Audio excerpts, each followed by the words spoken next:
पेश कर सकूं। एक्चुअली इस किताब की एक दो खासियत हैं जो मैं आप लोगों को बताना चाहूँगा। जैसा मैं बता रहा था कि जब मैं सुबह उठता हूँ तो यही सोचता हूँ कि जो मैं करने जा रहा हूँ उसके अंदर कोई अच्छी बात है या नहीं। और मैं बहुत किताबें पढ़ता हूँ। As a matter of fact मेरे पास खुद कुछ 15 या 20 हज़ार किताबें मेरे पास घर में हैं। और मैं हर वक्त दिन में 3 किताबें एक साथ पढ़ता हूँ। एक मैं अपनी गाड़ी में पढ़ता हूँ जब काम पर जा रहा होता हूँ, एक मैं सोने से पहले पढ़ता हूँ, और एक आप ज़्यादा ना हंसे तो बताऊँ बाथरूम में पढ़ता हूँ। सो आई रीड ऑल 3 बुक्स। और मैंने बहुत सारी सेल्फ हेल्प और सेल्फ रियलाइजेशन की किताबें भी पढ़ी हैं। लेकिन इस किताब की एक यूनिकनेस है। हर किताब यही कहती है कि अच्छा सोचो, अच्छा दिमाग में लाओ, अच्छी विचारधारा रखो।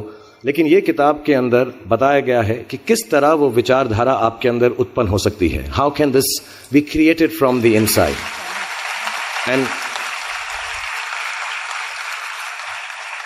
And the second unique quality of this book is कि ये सब कहना बहुत अच्छा है कि अच्छी विचारधारा रखो, लेकिन हमारे अराउंड इतनी नेगेटिविटी रहती है, हम हमेशा बुरे ख्याल इंसान को बहुत जल्दी आ जाते हैं।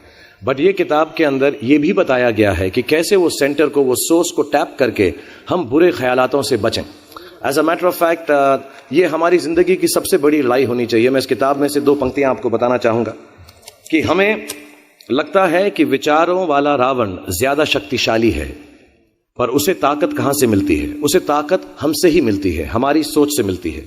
इस किताब में उस सोर्स को कंट्रोल करना सिखाया गया है। जैसा मैंने कहा कि सुबह उठते ही अच्छी थॉट सोचो। इस किताब में 2-4 लाइनें और ऐसी हैं जो मुझे लगता है हमको सोचने पर मजबूर करती हैं। If you get up in the morning and if you think only good thoughts, किसी के लिए बुरा मत सोचो, सिर्फ अपना अच्छा सोचो। मैं बड़ा सेल्फिश आदमी हूं और मैं बिलीव करता हूं कि अगर दूसरों का सोचने का मौका ना मिले, अपने लिए भी सिर्फ अच्छी बात सोचो। ये मत सोचो कि दूसरा हार जाए, ये सोचो कि मैं कैसे जीतूं। It's only a way that you can turn around the same thought. Because as this book says, विश्व में किसी भी चीज की भौतिक निर्माण से पहले उसका विचारों में निर्माण होता है, which is true. I believe all things created in this world are created by our own thoughts. जो विचार होश और जोश में किए जाते हैं वे ही हकीकत को बदलते हैं। दुनिया वैसी नहीं है जैसा आप सोचते हो, दुनिया वैसी है जैसे आप हो। सो जो भी आपको कभी कभार दिल में आता है कि ये इंसान में से अच्छाई नहीं कर रहा है, ये घटिया है, ये बुरा है, ये जो सिचुएशन है अच्छी नहीं है, as a matter of fact अगर आप अपना नजरिया बदल के रात को सोने से पहले उसी आदमी के बारे में उसके पॉइंट ऑफ व्यू से देखें, उसी सिचुएशन को एकदम नेगेटिविटी के बिना देखें, तो आपको मालूम पड़ेगा कि सिचुएशन इतनी बुरी नहीं है। आपके अराउंड जो लोग हैं, दोस्त हैं या दुश्मन जिन्हें आप समझते हैं, वो एक्चुअली दुश्मन नहीं है। So it is the way you think of the world, that is how the world will look to you, is the most important aspect of this book. मैं जब छोटा था तो कैसा सोचता था, मैं सोचता था कि इतना बड़ा स्टार बन जाऊंगा।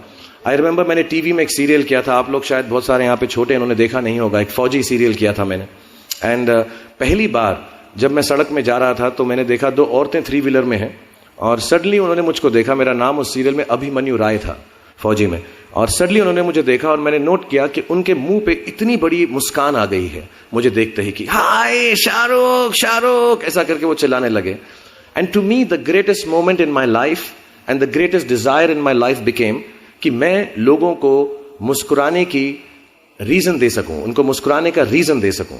तो जब मैं मुंबई आया, जैसे जवान लोगों के थॉट्स होते हैं कि मैं बहुत पैसे कमाऊंगा, बहुत नाम कमाऊंगा, बड़ा घर करूंगा, मेरे दिमाग में 2 मेन चीजें इन सब मटेरियल चीजों के पीछे थी। आज मेरे पास अल्लाह के फजल करम से सब है, लेकिन इन चीजों के पीछे, ये गाड़ी मांगने के पीछे, घर मांगने के पीछे, और मुझे लगता नहीं ये बुरा है। I think all of you should imagine all the good material things that you want, but behind them there were 2 good thoughts. One, मेरे माँ बाप की डेथ हो चुकी थी, एंड मेरे दिल में एक ही अरमान था कि अगर मुझे कोई बड़ा फिल्म फेयर का जैसा अवार्ड मिले तो वो मैं अपनी माँ की याद में अर्पित कर सकूं।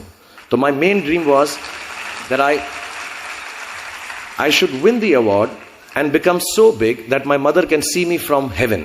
मेरे दिल में ये था। और दूसरी बात ये थी कि जो भी मैं काम करूं, जितने साल भी मैं काम करूं, मैं लोगों को मुस्कुराने के रीजंस देता रहा हूं। So my thoughts were always very positive. Today I have a big house, I'm a big star, I make a lot of money, and life has been very, very kind to me and my family. And before I go ahead, I want to thank you all for making my life so wonderful, because if it wasn't for you people, it wouldn't be so wonderful. But my reasons were very, very clear. I will do this to bring smiles to people's faces. And that's God's honest truth. Today, sometimes, I don't need any of it, but I keep working day and night, 20 hours a day. मेरे बेटे का जन्मदिन था और उसने कहा आप मेरे साथ नहीं हो. नहीं, मैंने कहा मैं काम पे जाऊंगा, बिकॉज लोगों की मुस्कुराहट मेरे लिए सबसे ज्यादा अहम है. So if you have a good reason,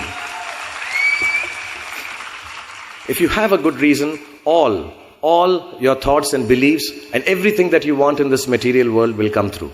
Also, I want to mention a few initiatives that the Tej Gyan Foundation has taken. मुझे लगता है ऐसे initiatives, ऐसी बातें करने से, अच्छी बातें करने से, फैलाने से लोगों की सोचने का तरीका, नजरिया बदलता है. आइए